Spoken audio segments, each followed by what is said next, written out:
All right, we are back, day 5 of our coverage and conversation celebrating the 2025 Ultra Trail du Mont Blanc and the UTMB World Series. Quick station ID, thank you to our partners NAC, Norda, Goreware, and Raid for making this coverage possible. I was going to say keeping the lights on, and actually in this case, it is correct. We've got all of our blockage of the windows for sun and stuff. It's looking good in here, and joined by Lucy Bartholomew. Lucy, great to have you here. How are you doing today? Yeah, I'm good. I'm super stoked to be here and yeah, I can't wait to chat. I told you that this could be a roller coaster conversation in the sense that it's not going to be all UTMB. And where I want to start is with Grampians, Okay, the yeah. GPT 100. Yeah. I bet you didn't expect that one. Well, you're coming out for Well, it. I think I Are am. we allowed to drop that I here? think I think I am. I think I'm coming out in early November, and you had a pretty wild experience there, right? Like the race got canceled due to weather. Like talk about that experience. Yeah, so this race has this will be its third year. First year they had hectic rainstorms. Crewing the runner who won, I was crewing Michael Dunstan. I had a tree branch fly, shatter my windscreen of my car while crewing. They had to be stopped because of lightning. And then last year when I did it, we were stopped due to just incredible heat. And it was actually wasn't a race decision, it was the local hospital's decision. It was full of people needing IVs and just they were at capacity. So I myself got to like 15 miles to the finish line, so in smelling distance. Um, but it was the right call. It was a really challenging conditions. It was, yeah, on that brink of unhealthy. And yeah, I was just grateful to get what I got in. And it's a hard rock qualifier now. It certainly is. It's a hard on. You're going to be on a lot of rocks to get that hard rock Really? qualifier. Yeah, Super technical course. this mountain range is so iconic and crazy because it is literally just a pile of rocks, and you will move through just such different ecosystems. You're going to be taken on a wild journey. It's so Australian. It's so diverse. It's super, super cool. Okay. So Yeah. technical terrain. Yep. What else do I like heat? What am I preparing for? Like what's essential about this course? Yeah, you're going to be running on rocks that are like rounded. And so your feet and your ankles, the athletes that I'm coaching towards it, I'm always like, you got to do your ankle strength, like have them strong.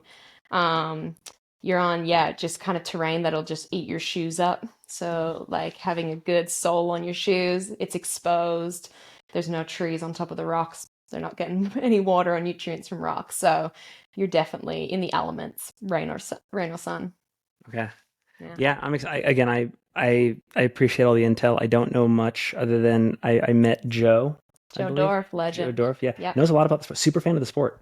Huge fan. Huge fan. Huge fan. Like I thought I knew a lot. He knows 10 times more. Oh yeah, he's a good time. Yeah. Yeah. So I'm excited to go out and You're also going to get the Australian wildlife experience. in what way? That place is it's full of kangaroos just even in town, and the emus walk around. The cockatoos, the birds. It is home to a lot of snakes. So you get it's like going on a wildlife safari as well as an ultra. Is there anywhere across the world you've been that is even remotely comparable to this terrain? Ooh, that's a good question. No, I would say that pound for pound, kilometer for kilometer, the diversity and just how much it changes. It's nothing for very long, which I think is what I love because every time you're just about over it, you're off it. And yeah, so I'd say that's like there's little parts of the world in all of it. A little bit of Norway, a little bit of San Juan, a little bit of Table Mountain, a little bit of everything in there, which is cool. I think Max King did it last year. Max Yes. King, and I think this was before he lined up at Barkley this year, so it might be in question. But at the time, he said it was the hardest race he's ever done. I was running along with him, and he was pretty sure pretty early on that it was the hardest race he'd ever done. He was then found lying in a little pond of water with his feet hanging out and his a Kubra cowboy hat just floating on top. Okay, GPT 100. I don't know. I'll let you know. I'm Are so you gonna be, stoked are to you gonna be welcome you there? there. Are Of you gonna be there? course. Okay, Yeah, I'll yeah. see you. I'll see you there. Okay. I also want to talk about Cocodona because you were out there this year. What brought you out? Ryan Sands. Okay. Yeah, I'd heard of this race and I was curious and interested in the race.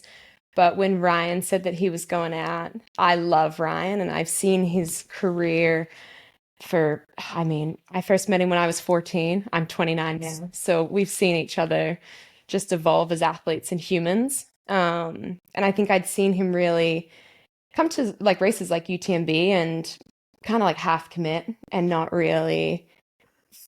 that energy that I've seen him have before. But when he spoke about Cocodona and building out the team, and he kind of recognized that his wife and his kid couldn't be there, I was like, what's the next best thing? And he was like, well, it would be sick to have someone like you. And I was like, I'm there. I'll make it happen. So booked flights, and yeah, it was probably the highlight. I put it in the top 3 experiences in ultra running in my life. Really? As a crew? I haven't cried I've cried at one of my finish lines, my first Western States. I've cried at my dad's Western States, and I cried at Cocodona Rhines. And like it takes a lot for me to kind of like burst out into tears just out of pure love and admiration for someone. What were the moments that got you to that point? I think watching the evolution of Ryan through that race, he had a hard time pretty early on. You know, it was challenging conditions, the mud. I was told I was paced from the top of Mingus down, and I was told you're going to get this beautiful sunrise and it's going to be downhill. He'll be moving pretty well. You know, we'll move pretty swiftly. And I got just cloud, darkness, rain, and a stroppy Ryan that was kicking mud and just over the whole thing. And I felt like we really bonded and took our friendship to another level at that point. But I gotta say, taking him the last 20 miles up Eldon was one of the most beautiful experiences. You know, he knew that Dan was far enough ahead that it was probably not something to chase, but he was getting news that the guy behind was pushing. And he just had this dog in him. Like I saw the Ryan of 10 years ago, and I was like, it took him 240 miles to re-find his love of running and the dog in him to come out. And I was just like front row seat, pulling him up Eldon, and it was just the most, beautiful thing. Wait, so do you think before Cocodona or coming into Cocodona, he was needing a race like that to like rekindle love of sport? 100%. I'd say Really? he was like 1 foot out the door on the No sport. way. Yeah. And that's what's crazy is that it took him running more than a longer race than he's ever done, a race that's challenged him in many elements for him to find the love of the running again. And you must identify with that too, because you've had that at points in your career. I see so much of and that's why I think we could speak this in this language, this unspoken of kind of like, I see you, I understand, I know why you want to do this. This is why I want to be there for it. I'll be there for it all. I don't care how it rinses out. And I think in watching it, I'm now like more sure of how my career trajectory could go, and it can ebb and flow, but it can ultimately come to a place where it's just like, you can refine that love and everything. As you were out there over those few days, well, actually, let me ask you this. Does Cocodona appeal to you now? Oh yeah. I have an email from Jamil being like, are you interested? We want to pull together a women's field. And I was like, I got to talk to my sponsors, but oh yeah. Like next year. I mean, I was kind of like next year would be pushing it. But, you know, I definitely want to take, this UTMB will be my 3rd, and I would like to find something else to work towards, just to switch it up a little bit. And I'm having Dan Green join the team, and he made it sound like a really awesome experience. Ryan was a bit more of a reality check, but it definitely interests me. Definitely not a no. What do you, having seen Ryan's experience, having talked to Dan about it, and then you have experience with like Valera Pinta, so you have like a little bit of multi-day. What would be the success factors out there for you? Like, what do you have to get good at or more confident at? I think for me, I've been really working on my nutrition. And I think what I saw with Ryan, and I kind of have learned from Dan, is Ryan kind of had like a few things that worked. Dan had a whole menu, like a whole booklet of things that he went towards and he knew had worked and he'd done in training. And so I think kind of like getting that gut that's strong enough to be able to handle and find things and real food. The other thing is, again, like sleep for Ryan was a real issue. You know, we put him in the back of the car and he slept for, well, it was meant to be 3 10-minute sections, and he probably said he got about 5 minutes across the whole thing. Dan was, just Sleeping Beauty in the back of his van. I don't know how he did it, but he would just eat a McDonald's burger, take a nap, come out, and he was guns blazing. Yeah. Yeah. I don't know if that's something you practice or you whatever. Dan says he didn't really do that in training. It just happened. And I have no strings attached to it.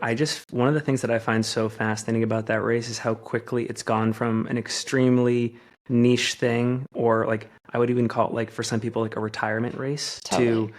to actually, like, for someone like you who's like in the middle of their prime and cares about, competition, stuff like that. Like, this could be a very real consideration for you. Yeah. Yeah, I think we're seeing more and more, even like I think Tara Dower isn't a great example of it, doing the long stuff, and it's not like that's her wiping her hands clean of the sport. It's catapulting her, and then she's running golden ticket races and racing with the best. And I think that mentality's got to go. It's kind of like you can do it all, especially if you do it for the right reasons and in the right way and a healthy way with good people. I don't think that it's a full stop. I think it's more of just like a comma in your career. Offline, you and I were swapping stories about our various UTMB route excursions this summer, and the one that I was on was very poorly planned, very bare bones. We unnecessarily suffered. It was still great, but you were telling me how, at least this year, it's kind of been a breakthrough because of this high performance team concept, and it's almost like redefined what you thought was possible from a training standpoint. So talk about some of those factors. Yeah, so in this lead up to UTMB, I've done two loops. One was myself, again, a little unorganized, kind of just had to go when I needed to go because of timings and everything, and found myself in the rain, in the wet, kind of running faster than I wanted to because of an afternoon storm looming, just alone, a little bit scared, not a mountain European runner. And then the second loop was with Salomon. And we've done these loops a few times. I've joined Salomon on UTMB laps for probably 5 years now. And we've done it all women, we've done it in different ways. And usually it's the classic kind of 4 days, 3 nights concept. And this time it was 10 days with a rest day in there, kind of going back and forth on some of the sections, as well as CCC taking a different route, OCC runners taking their route, and just including, we had 18 athletes on the lap. But it was really well run. And when I compare it to being on my own and trying to like find if coffee shops are open or I could get some, getting water and just trying to look after myself, we had the staff kind of moving with us, crewing us with aid stations that will be similar to what will be out at UTMB. We had NAC products for everyone to just get familiar with, trying out different kind of like heat protocols because this was a hot lap that we did. And then the accommodation setup, we had 2 chefs, 3 physios, the equipment staff for if you wanted anything kind of changed for race day, if you wanted different clothing, different shoes, the shoes and apparel. So it was just like this very intimate 10 days of refining, which is incredible. Yeah, and I mean, one of the things that stuck out to me was how I shouldn't say fresh, but relatively ready to go you were the day after like a big day. Like you could do for example, 50-kilometer day. Let's just say it was Contamine to Courmayeur, and then you would go through all that protocol. You drink your cherry juice, and you'd be ready to go the next day. Oh yeah, I really felt the effects of this setup I kind of went to this camp a little bit kind of hesitant and very aware of how I could shorten it because I'd already done the lap. I know the course. I didn't need to be there, but I wanted to be there just to have some friends to run with and teammates and that culture.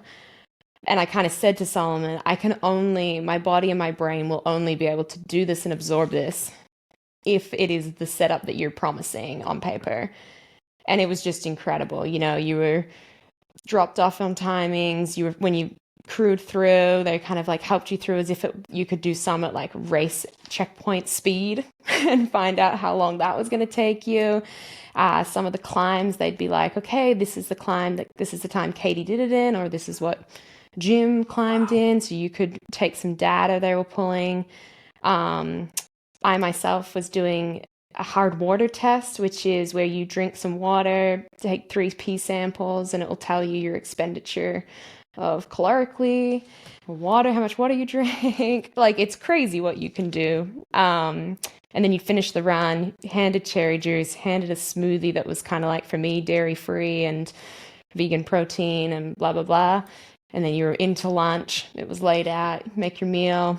Dinner, same thing. You'd have your physio appointments, your mobility or stretch or strength or whatever. And then you go to bed and rinse, repeat. And I was just gobsmacked at that kind of help and support. You're able to stack bricks faster and stronger than ever before. The obvious question to me is, now that you've had a taste of that, and this would be for any athlete at your level in the sport, like, how do you not just need that for every single training block moving forward?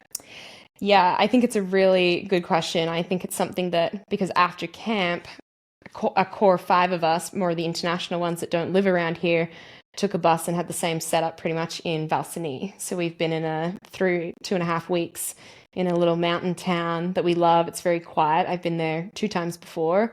We had a chef with us. We had a physio with us. The cherry juice was there. The smoothies was there. And me and Dan the other day were saying, gosh, this time next week, we might have to cook our own meal. That's really scary. And I think it's something that you've got to be like, it's a nice to have. And there's things I want to replicate out of it, but not to get attached to it, because it's not like we can't perform without it. We have performed before. This is just kind of like, it elevates us, and it's an amazing, comfortable thing to do. But I also think that, like your lap, I think there's a lot of power and strength and grittiness that you get from doing that too. I think my solo lap was just as important for me to be mentally on my own, in the elements, just kind of looking after myself. Yeah, it was sort of refugio roulette for us. Like, we would just hope that it was open. We would hope there'd be some like differentiated products there, like, oh, is there a pastry still available? Is there like a coffee?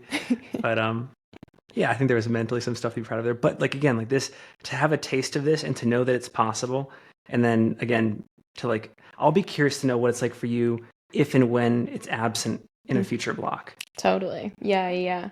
I feel the same way. I think it's a really neat concept. It does, of course, you start to remove those excuses that most people come in with I wasn't in the right environment, couldn't find vegetarian, vegan options, blah, blah, blah. And of course, Salomon is creating this to elicit response and a result.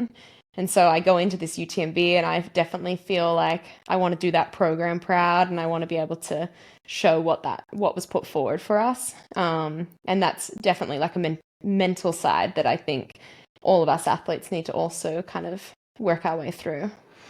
This is all exciting to me. I'm trying to think of what people in the audience might be thinking that could possibly object. And I can hear someone saying, that's amazing, but at any point in time, do you ever just feel like you're the race car and it's like slightly dehumanizing? Or do you feel like that's not so overbearing and I can still like be myself and just like hang out and like love the sport?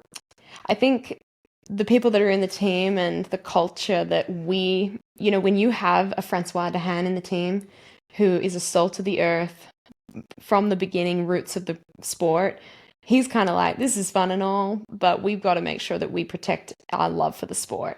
Cherry juice is not stoke. Protein smoothies is not love and like excitement. Those things they're not the same. And he's been very vocal, and I've been so grateful for him for speaking up and being like, this is cool, but you can start to feel a bit like a robot if we just kind of like are carbon copying every day with the same kind of that ritual and that routine. We've got to have joy. We've got, he still brings his wine and he's like, this can be part of the recovery, and he's just, I think that that's really important. And those people, the Courtneys, the Francois and the team, I think that and I think myself as well, we're important in that we know what the sport was and we want to keep elements of that because that's why we're still in it. I think I was aware of sort of Courtney's persona, certainly your persona. Francois has always been more mysterious to me. I didn't realize he was vocal in that way and wants to kind of stand up for old traditions. Yeah, he's very passionate about it, actually. We had a camp in Corsica earlier in the year, and this was when the program was kind of introduced to us. We were sitting in a round circle, and Francois was standing tall and standing loud, and spoke up for what he believes and his concerns for it. And I think it takes a Francois to kind of for that ripple and for everyone to listen to that. It's kind of I take Francois's words for gospel. Running with him on the 10 days, the 10-hour run that we did together. He was like a father figure to me. He was just like, you're running well. You've got to just like more is not more. Dial it back. I think that kind of a person in the team is really important, and I'm so proud of him and grateful for him for being to speak up. I mean, is it 10 years on the team for you now? Yeah, 12. 12. I mean, do you take on sort of a similar leadership spot, having been there 12 years? Yeah, I like to think that for the young, because I'm 29, and the young ones coming in, I feel like I'm not, Francois is like a dad and got a lot more he's got a house and like a job, He makes wine. a vineyard. I kind of have a dog and I forget to water the plants. And so I think I can be more relatable to them as like that young kind of like figure. And I really, especially the girls, I feel very passionate about like, having those conversations and talking about my experience. And, I outran my love and took some time away and found my love and, had to work through things. And I'm always happy to be there to chat to about anything. And there's nothing that you could say that would send me in the wrong direction. Yeah. Bora and I were listening to a podcast you did back in, I think it was early January. I think it was an Australian podcast. I'm blanking on the names. If you remember it, please shout it out. But there's a quote in there. You say, "Stubbornness is my gift and my devil." Oh yeah, I'm a Taurus. And in what way are you grappling with that in this moment of your career? Yeah, I think at this point, it's what got me through. There's no doubt that my career the last few years have been challenging. The results have not come as strongly. I think like 2 great UTMBs though. Yeah, I know. I for some reason I have a hard time being like, that's good. I'm kind of, yeah, I don't know why that is, but I think because the race has always gone so badly so early for me, and then that stubbornness kept me in the race. I remember coming through last year, Courmayeur, and Jason Coop, my coach, was like, you're in 17th or whatever. And I was like, awesome, whatever. And then Iron Fire in Champagne was like, welcome to the top 10. And I was like, what do you mean? I haven't passed anyone. But they'd all been sitting at checkpoints and keeled over in the bushes, and I just feel like, I'm just walking my way through this thing. I just feel like I haven't seen my potential, squeezed it at all. And so there's so much room for me that I'm not, super, super, I'm proud of them, but I'm not like, I don't think I've done the best I can. Yeah. I mean, it's amazing. Like again, year over year, the past 2 years, the time improvement you've made has been incredible. But then, I mean, I guess just from like a generational standpoint, you've just done it in one of the most dynamic periods of women's ultra running. Yeah. I mean, the time last year, I think any other year prior would have, in the early years would have been podium for sure, and I was an hour 40 faster. And I still felt like from the same point, and which is my point of where things go wrong is Lecomptomines. It's early. And I just feel like I'm like, I train better than this to have things go wrong this early. And so I'm hoping that this year, I've taken out the triathlon training and I've done more running and worked on my fueling, both in life and in racing. And I think that I can see that I just see so much time to make and to get. So I'm like excited to hopefully be able to put that out there. If let's assume you end up going sub 24 this year, which I think is like super possible as like a fan just observing, where do you find 90 minutes on that course? So last year my quads died at the top of Grand Col Ferret. I had no quads. I think that I'd done so much cycling, which is great for your climbing and your glutes, but you don't descend and you don't pound. So I see just in being able to descend, because I walked most descents in that back half, which is crazy. That big descent down to La Foulée, all the way through to Ossier before climbing to Chamonix. Yeah, bonkers. I probably just in that section there is that, you know, and then you add in those little spicy descents off those three kind of peaks out of Champaillac and Triant. You know, there's time in those, easy. And then there's me screwing around at checkpoints, just complaining if I just cut that down a bit. Yeah, and I wanted to why I didn't mean to presume that like sub 24 is like the goal, but I think I'm actually curious now that we've been talking about the high performance stuff. I'd be curious to know from the camp that you were just at, do you have pretty good data on like what's possible this year, more so than any other year? I think between my two experiences at the race, my laps and experience on the course, some of the data is something that I'm not super attached to. I don't the staff pay attention to it. I'm kind of like, it's all good. It felt good. I feel fine, you know. Um, I think that that's kind of shown me that you're pretty spot on. You know, Yeah. I would love to see a 24 in the front of my number in my time. My time last year was 25:40. Yep. So I think that there's, yeah, that space pretty swiftly.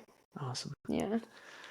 Well, yeah, I'm super excited to watch your race on Saturday, and thanks for entertaining the questions about GPT and Cocodona. And again, I'm a Cocodona homer, so excited to hear that possibly, again, not putting the pressure on, but maybe next year in the near Yeah, future. I heard there's a great women's field assembling. I mean, Courtney's back. That's I cool. know. Yeah, yeah. Maybe a Tara Dower in there, stuff like that. I don't know. It's a sweet field. Whether, yeah, I would love to at least, I think being over in America at that time of year is just the best thing ever. So I would love to at least be there Yeah. for some capacity. I think, you know, whether Ryan goes back or Dan wants to return or anyone at Salomon, you know, Courtney needs a pacer or a crew, or, you know, maybe I decide to do it. I want to be there in some capacity. It's just incredible how that race sucks you in, not just the people of the sport, but the people beyond it too. Yeah. Well, thanks so much, Lucy. Always great to chat. Yeah, thanks for having me.